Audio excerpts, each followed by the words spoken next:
تحریر اوریا مقبول جان۔ تیسری عالمی جنگ کے نقارے، جنوری 26، 2018۔ آج سے تقریباً ایک سال قبل جب میں شام کے صوبے حلب کے شہر جرابلس میں داخل ہوا تو وہاں ترکی کی افواج نے حفاظت کا انتظام سنبھال رکھا تھا اور اس تباہ حال شہر میں عصر نو ہسپتال، سکول اور کمیونٹی سینٹرز تعمیر کیے جا رہے تھے۔ لٹے پٹے مہاجرین کا ایک بہت بڑا کیمپ تھا جس میں کرد ملیشیا کے مظالم کی داستانیں سناتے ہوئے عورتیں، بچے اور بوڑھے بڑی تعداد میں تھے۔ ان کے نزدیک جو بھی نوجوان کرد کے ہاتھ آتا وہ اسے قتل کر دیتے، عورتوں کی عزت پامال کرتے اور بچوں پر بدترین تشدد کرتے۔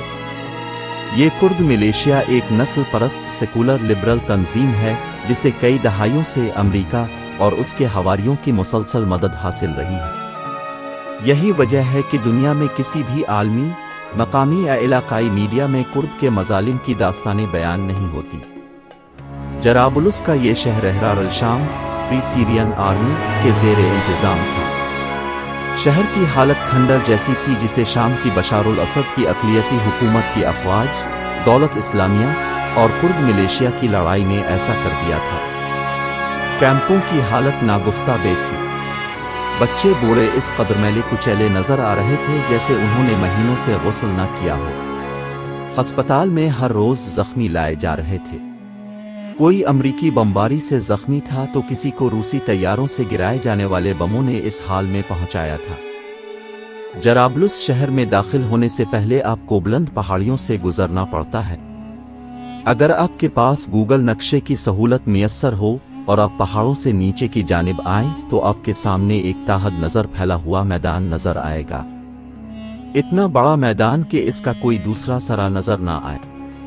اس بڑے میدان میں ترکی کی سرحد سے تقریباً 14 کلومیٹر دور داموک کا گاؤں ہے اور اس کے نزدیک ہی اماک کا گاؤں ہے۔ ان دونوں کے درمیان ایک بڑا قصبہ اعزاز واقع ہے۔ اس بڑے میدان میں اگر بلندی سے دیکھیں تو ان کی آبادی نہ ہونے کے برابر لگتی ہے۔ گرمیوں میں سخت گرمی یعنی جولائی میں زیادہ سے زیادہ 40 ڈگری سینٹی گریڈ اور سردیوں میں یعنی جنوری میں اس کا درجہ حرارت -2 ڈگری سینٹی گریڈ تک گر جاتا ہے۔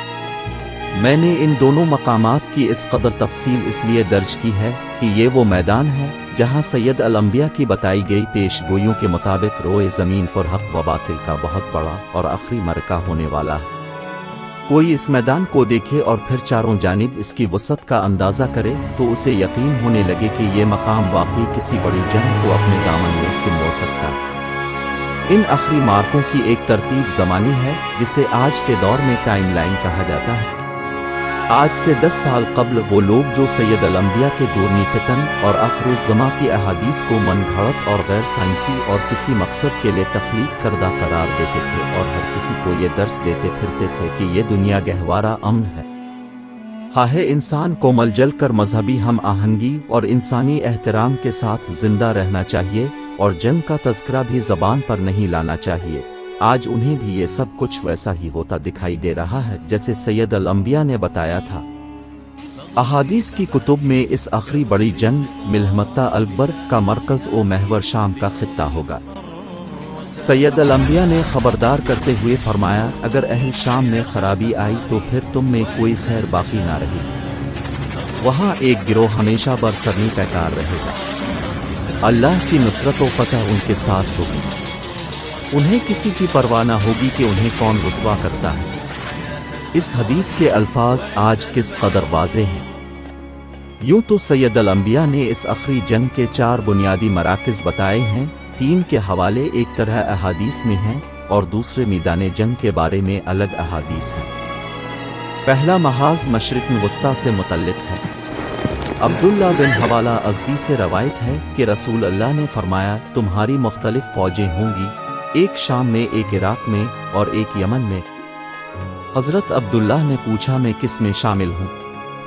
سید الانبیاء نے فرمایا، تم شام کی فوج میں شامل ہو جانا اور یہ نہ ہو سکے تو یمن کی فوج میں شامل ہو جانا۔ دوسرا محاذ اسی دوران ہونے والے غزوہ ہند سے متعلق احادیث میں درج ہے۔ ان احادیث میں ٹائم لائن کے حساب سے اہم ترین حدیث یہ بتاتی ہے، ایک قوم میری امت میں سے ہند پر حملہ کرے گی،